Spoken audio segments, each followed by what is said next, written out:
Ross Township, Pennsylvania.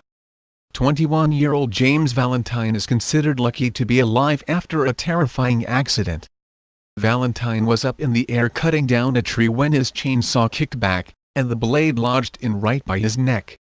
Valentine was quickly rushed to the hospital where he had emergency surgery.